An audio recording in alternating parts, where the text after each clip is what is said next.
Um forte abraço. Você que tem no cotidiano acompanhado os trabalhos do portal RCA, sempre atento, continua conosco, né? Muitos numa corrente de oração incrível, em consequência da tragédia da cratera da 36, mas vem paulatinamente observando o trabalho do Corpo de Bombeiros, que é ininterrupto, né?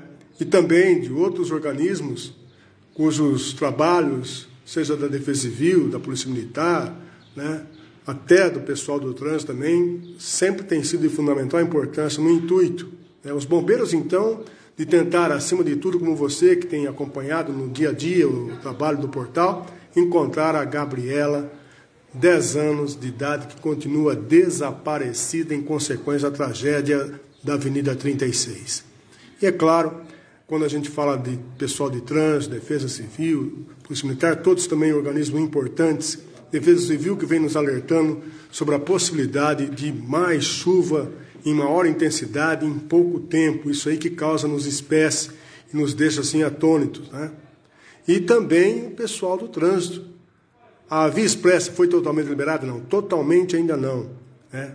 A 36, há informações de que um decreto poderá levar o prefeito a entendimentos, como já vem sendo mantido com o organismo da Defesa Civil do Estado, Ministério das Cidades, aí a gente já fala do governo federal, para no futuro, depois de projetos serem feitos, obterem recursos para que essas obras sejam feitas. E tem Armando Salles de Oliveira, tem uma via lá no Parque São Paulo, lá no Jardim Maria Luísa, lá próximo a Orlando Schettini também. Por isso que a gente fala que os organismos no cotidiano estão sendo aí importantes e trabalhando como nunca. Mas nós queremos, a princípio, agradecer aqui a receptividade. Nós estamos na guarnição do Corpo de Bombeiros, Jardim Primavera, em Araraquara.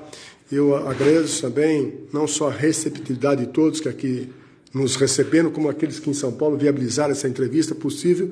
E agora a gente agradece e pessoalmente ao Tenente Fábio Rissato. Tenente, muito obrigado. Pergunta inicial, né? Eu já afirmei aqui, porque em off nós havíamos conversado, a garotinha Gabriela, vítima também desse trágico acidente, não foi localizada ainda. Não. Após as buscas aí, a gente já está indo para quase o 7º dia. A gente trabalhou com diversas estratégias, mudando nossas operações ao longo do dia, de acordo com a evolução da ocorrência, mas nós ainda não conseguimos localizar a garota. Agora, no cotidiano, daria para o senhor assim, fazer um trabalho, um raciocínio, paulatinamente, como é que foi feita a evolução, a que estágio estamos hoje, qual a estratégia para o amanhã, no intuito de localizá-la? Desde quando aconteceu o acidente, 5 corpos localizados e falta localizar o da Gabriela. Bom, como havia dito na conversa anterior, né, a ocorrência ela vai mudando ao longo do tempo, né? Então, na quarta-feira, quando a gente chegou no local, a gente tinha um nível d'água muito grande, a gente tinha uma correnteza muito forte, a gente tinha uma situação totalmente atípica. Tanto que foi realmente uma tragédia que aconteceu, né? Então, na quarta-feira, a gente realmente não tinha condições nenhuma de segurança para realizar o trabalho, ainda chovia bastante nessa madrugada, né? Então, a gente trabalhou com levantamento de informações para identificar o que havia acontecido e quantas vítimas a gente lidava no local, né? Na quinta-feira, logo pela manhã, às 6 da manhã, estava com a ajuda de um drone, né, no local dos fatos, e a gente já conseguiu. A chuva havia dado uma trégua, o nível da água havia baixado um pouco e a gente conseguiu localizar o carro. Então, no próprio veículo, a gente localizou 2 dos corpos, né? Logo ao lado do carro, a gente localizou o terceiro e 2 vítimas foram localizadas a cerca de 2-3 quilômetros abaixo, rio abaixo, né? Então essas informações levam a gente a traçar um panorama da ocorrência e criar algumas estratégias para planejar essa operação. Então nos primeiros dias a gente trabalhou com a hipótese de localizar esse corpo ainda próximo ao carro. Então fizemos uma varredura bem grande nas 2 margens, descemos com o uso de embarcações, analisando todos os pontos de interesse. Tem muita vegetação, várias árvores caíram ao longo do rio, então é um percurso complicado. As margens do rio ainda tinham alguns riscos de novos deslizamentos, então a gente tem que tomar bastante cuidado com a segurança do nosso efetivo. A gente trabalhou com uma área mais próxima ao veículo, tentando identificar esses possíveis pontos de interesse. A gente contou aí com o apoio do Águia, a gente contou com o apoio de efetivo do Canil, que vieram de São Paulo, né, para dar esse apoio para a gente. Mas nessa área próxima ao veículo, essa área da extensão do rio até a Fazenda Salto Grande, que era onde a gente trabalhava inicialmente, aí a gente não logrou êxito em encontrar a menina, né? E daí para frente a gente começou a trabalhar com outras hipóteses, até pelas características que a gente identificou no local, característica dos corpos, característica da dinâmica do acidente. Então a gente começou também a trabalhar com a hipótese que esse corpo possa ter passado aí a represa da Fazenda Salto Grande e descido depois da cachoeira, né? E aí a gente tem um percurso grande, a gente tem um percurso do rio mais dificultoso, com nível da água um pouco maior, com muitas pedras, um terreno bastante irregular e um terreno aí de uma extensão de aproximadamente 15 quilômetros até o rio Jacareguaçu. Então nessa proximidade do rio agora, que é onde a gente já está trabalhando nesses últimos dias, após a cachoeira, a gente trabalha na hipótese que esse corpo possa sim ter descido um percurso maior e que aí sim a gente possa localizá-lo aí em algum desses pontos, nesses pontos de interesse. Na atualidade, os homens estão margeando o córrego das Cruzes? Sim, mas hoje nós estamos trabalhando após a cachoeira da Fazenda Salto Grande. Então nós identificamos vários pontos de interesse, pontos de enrosco, onde caíram árvores e tem uma vegetação extensa. A gente trabalhou com vários pontos antes da Fazenda Salto Grande, onde tem a represa, onde uma das vítimas foi localizada, né? Então a gente trabalhou bastante com essa hipótese e agora a gente trabalha com a hipótese que o corpo possa ter descido um pouco mais e a gente faz buscas em algumas áreas de interesse depois da cachoeira da Fazenda Salto Grande. Agora, o senhor também, entre outras características, é mergulhador. Poderá ter, quando o senhor fala de rio Jacareguaçu, aí a densidade de água é maior, de mergulhadores também trabalharem com esse intuito? Para realizar um mergulho, a gente trabalha normalmente com algumas informações um pouco melhores e algum ponto menor para realizar essas buscas. Então, como eu disse, a extensão do rio é muito grande, a gente tem muita presença de enrosco, né?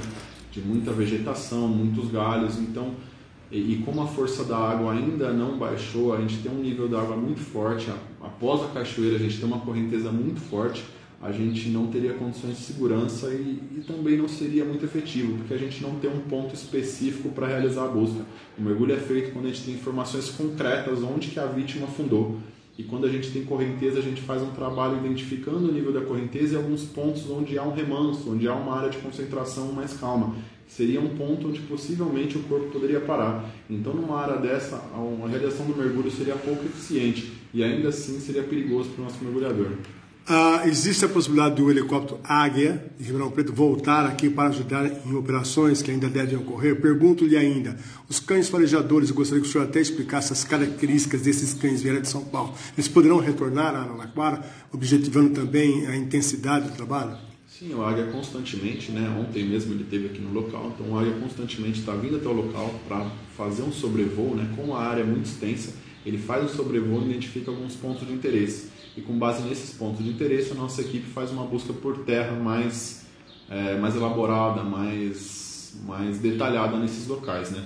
Os cães, no primeiro dia que eles vieram, eles fizeram um bom trabalho na área onde o carro foi localizado, que é uma área mais plana, uma área mais fácil para colocar o cão para trabalhar. Esse cão ele é específico em identificar pessoas vivas ou mortas, então ele trabalha tanto em escombros, identificando pessoas vivas, ou corpos, né, na situação de mortas. Então a gente colocou ele nessas áreas de interesse, até porque descer por toda a extensão do rio com esse cão não seria legal, não seria eficiente, o cão também não suporta essas condições, além do mais que o terreno é muito irregular e a gente não consegue acessar as margens do rio a pé por terra com esse cão. Então a gente identifica alguns pontos de interesse e aí sim leva esse cão até esse ponto para ver se ele vai ter alguma alteração de comportamento que identificaria aí que há ou não um corpo no local. Na atual conjuntura, eles poderão voltar a Araraquara, esses cães? Sim, os cães a gente está em contato para que eles retornem aí na data de amanhã para que auxiliem nas buscas. Agora, apesar de jovem, o senhor já tem experiência no trabalho que vem realizando, hoje ocupa um cargo de alta patente, né, na corporação. O senhor foi uma das pessoas que se aproximaram do carro na quinta-feira, quando o carro foi localizado e pessoas ainda estavam próximas, como o senhor já explicou. Foi impactante? Por mais que a gente trabalhe lidando com bastante coisas ruins, né, a gente já está um pouco acostumado, mas é sempre impactante, né, ver a situação, ver como o carro ficou completamente desfigurado e identificar uma família toda, né, ser cometida por uma tragédia como essa realmente é impactante para qualquer um. No início, vocês trabalharam com informações diversas, né? Teve algumas informações que, aqui tem um elo de ligação, por exemplo, a questão do K, que supostamente teria caído, aquele motoqueiro que teria passado antes da ponte ruir, enfim, vocês trabalham com essas coisas teóricas antes da prática? Quando a gente chega no primeiro momento na ocorrência, a primeira função nossa é identificar o que há de concreto e o que não no local, né? Então, esse levantamento de informações é de suma importância para que a gente inicie um planejamento da operação. Então, na quarta-feira à noite, quando ainda chovia bastante, a gente estava com várias informações chegando, né, sobre o fato, mas não tinha nada concreto. Eu consegui um contato direto com uma vítima ocular, uma testemunha ocular do fato. Ela alegava que estava na ponte quando ela desmoronou, que inclusive acelerou quando sentiu que a terra tremeu, né, acelerou um pouco, mas viu no retrovisor um carro prata caindo no buraco. Com base nessas informações, a gente trabalhava com essa hipótese do carro prata, mas havia também a ideia de um carro Ford Ka, né, que foi citado várias vezes, porém não foi localizado. Com base nessa informação primeira do veículo prata, dessa testemunha ocular, a gente também tinha informação de uma família que entrou em contato com o Corpo de Bombeiros e falou, né, que a família os tios haviam ido buscar as crianças no shopping e que até o momento não havia voltado. Isso era por volta de 10 horas da noite. Esse momento já era quase meia-noite ou mais e que a família ainda não havia chegado. Então a gente começou a pegar essas duas informações e verificar que as informações se embatiam. Essa família tinha um carro prata também, então a gente começou a trabalhar com essas informações de que sim, o carro prata possivelmente havia caído, né? Então, com certeza aí a gente havia o carro prata na ocorrência. O segundo carro a gente não sabia, mas também não descartava a hipótese. Tanto que na quinta-feira, após localizar o veículo, né, o HB20 prata, a gente ainda trabalhou com a ideia, descendo o rio, de tentar localizar um segundo carro, que havia algumas informações dizendo que podia sim ter um segundo carro no local. Tenente Fábio Rissato, vejam bem, senhores que nos acompanham, né, é bom repercutir sempre com muita ênfase. Maria Helena Ferreira Luiz, 61 anos, o marido Paulo Afonso Ferreira Luiz, 68, foram encontrados também, além desses dois corpos, esse casal tios dos gêmeos Luísa Santos Leite, 15 anos, e Piero Santos Leite, também 15 anos, e a mãe desses menores, Grace Santos Leite, 50 anos. Falta encontrar Gabriela Santos Leite, 10 anos. As buscas serão ininterruptas ou vai depender do planejamento? Como é que vocês vão trabalhar, já que há muita ansiedade por parte da população dessa região central do estado de São Paulo, em que essa menina seja localizada, seja encontrada, para talvez amenizar essa dor que passa a família? Sim, com certeza. A vontade maior é nossa, né, que está na linha de frente, de encontrar essa criança e dar um conforto à família, né, pelo menos de entregar o corpo para realizar, pelo menos, as homenagens dignas que ela merece. Então, até o momento, a gente não pretende interromper as buscas, tá? A gente trabalha ainda com informações, dia a dia, levantamento de dados, identificando possíveis pontos de interesse, e a gente, por enquanto, a gente não pretende interromper essas buscas, vai seguir dia a dia, montando estrategicamente as operações necessárias para continuar a ocorrência. É claro que a tecnologia ajuda, e eu fiquei curioso lá por ocasião desse fato lamentável, a cratera da 36, e quando eu falo tecnologia, tinha lá também, num dado momento, né, vários soldados do Corpo de Bombeiros observando uma lousa, parecia uma lousa, porque a gente ficava à distância, vocês com o computador numa lousa, ali também faz parte da estratégia, por ali vocês delimitam o que tem que ser feito no momento, na hora. É isso que eu vi, uma lousa à distância? Em ocorrências de grande vulto, grande repercussão, que a gente tem uma grande quantidade de efetivo, equipamentos, ferramentas, viaturas, efetivos de outros postos vindo apoiar a gente trabalha dessa forma. Em grandes emergências, a gente trabalha dessa forma para identificar o que a gente tem a nosso acesso, né, o que a gente tem em mãos, para aí sim planejar o desenrolar da ocorrência. Ah, que legal. Bem, eu quero não só agradecer, desejar sorte, porque eu fico imaginando também o seguinte, pelos informes, inclusive da Defesa Civil, é um olho no peixe, outro no gato, porque nós estamos, às vezes, com muita chuva intensa em pouco tempo. Agora o sol aparece, isso, claro, facilita o trabalho, mas a previsão é que de hoje a sexta-feira, 180 milímetros, né, de água, isso é muita água. Vocês ficam também com a previsão do tempo na cabeça no cotidiano? Não só na cabeça, a gente tem que trabalhar com isso também, com a tecnologia a nosso favor. Então a gente fica monitorando as previsões, a gente fica em contato constante com a Defesa Civil para analisar sim essas essas correntes de massa para o deslocamento, onde que está a chuva no momento, para a gente, porque uma chuva pode não estar chovendo aqui, mas se chover um pouco acima do rio, a gente pode ser pego de surpresa. Então, o nosso efetivo que está trabalhando está sempre atento a isso, eles já estão orientados a sempre identificar a nível do rio, a monitorar a correnteza, para que qualquer mudança brusca eles saiam do local, e aí sim a gente não exponha ninguém, para a gente não ter mais nenhuma vítima nessa tragédia, né? Então a gente trabalha com isso hoje mesmo, pouco depois do almoço, a gente teve uma chuva, uma pancada que deu aqui em Araraquara, então a gente já retirou todo mundo do local, para aí sim, em condições de segurança, a gente retorna a nossa operação. Olha, eu estou conversando hoje, estou concluindo, com o Tenente Fábio.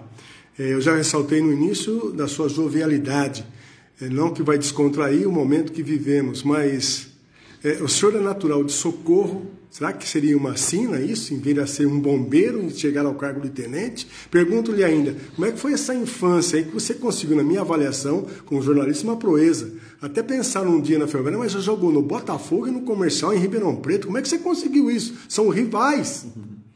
Eu sempre gostei muito de esportes, gostei muito de futebol. Minha vida toda, a minha infância toda, eu joguei futebol, até quando eu cheguei por volta dos 16, 17 anos, que eu tinha que tomar uma decisão se eu iria estudar, ia fazer uma faculdade, alguma coisa do tipo, ou seguir a carreira de futebol, né?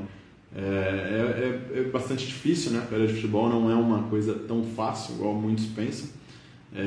Então, acabei deixando de lado, né? Deixando só como um lazer, e aí sim eu fui estudar para correr atrás do meu sonho, que desde criança também eu falava quando moleque que eu queria ser bombeiro. Então, entrei na polícia aí, com meus 19 anos, eu entrei na polícia. Passei um tempo na Polícia Militar, fiquei 10 anos na Polícia Militar, até vim agora, 3 anos atrás, vim para o Corpo de Bombeiros. Muito obrigado, bom trabalho aí na continuidade das operações. Muito obrigado, eu agradeço. Conversamos com o Tenente Fábio Rissato, Fábio Augusto Rissato da Silva. Ele que hoje, como tenente, está aí à frente dessas operações que buscam encontrar Gabriela Santos Leite, 10 anos, que continua desaparecida. Ela também foi vítima da tragédia da cratera da 36. Para o portal SIA, falou o repórter Tadeu Alves.